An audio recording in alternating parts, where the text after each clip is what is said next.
Сәлем достар, менің каналыма қош келдіңіздер. Менің каналым қазақ тілінде балаларға арналған қызықты дидактикалық ойындар, жаттығулар көре аласыздар. Менің каналымдағы қызықты видеоларды бірінші болып көргілеріңіз келсе, тіркеліп, қоңырау батырмасын басып өтіңіздер. Кезекті біздің видеомыз қарапайым математика дидактикалық ойын, яғни сан туралы түсінік қалыптастыру. 2 жастан 3 жасқа дейін аралығында балаларға өте қарапайым қызықты ойын түрі.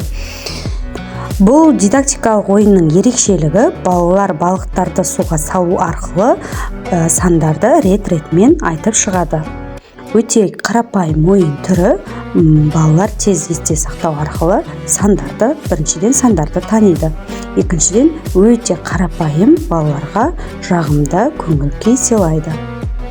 Бұл ойын түрі балабақша балаларына арналған тәрбиеші ханымдарға таптырмас әдіс деп айтылсақ болады. Өйткені балалардың сан туралы ұғымды есте сақтауына өте пайдасы зор. Үй жағдайында болмаса осылай қарапайым түрде жасасаңыздар болады. Барлығы қолмен жасалған, яғни өз қолмен жасалған түрлі түсті қағаздармен, қаламдармен, қайшы, көп затты қажет етпейді. Сондықтан кез келгендеріңіз осылай балаларыңыз сандарды санауды есте сақтай алмай жатса, осы әдісті қолдансаңыздар болады.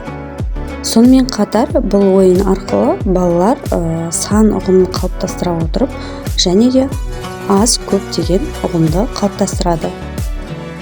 Өте қарапайым дидактикалық ойын түрі, яғни сан туралы ұғымды қалыптастыру. Сіздерге де балаларыңызға ойнатуларыңызды ұсынамын. Өте қарапайым. Видеомды соңына дейін көргендеріңізге рахмет. Егер де видеом ұнап жатса, лайк басып, комментария жазып, тіркеліп кетулеріңізді сұранам.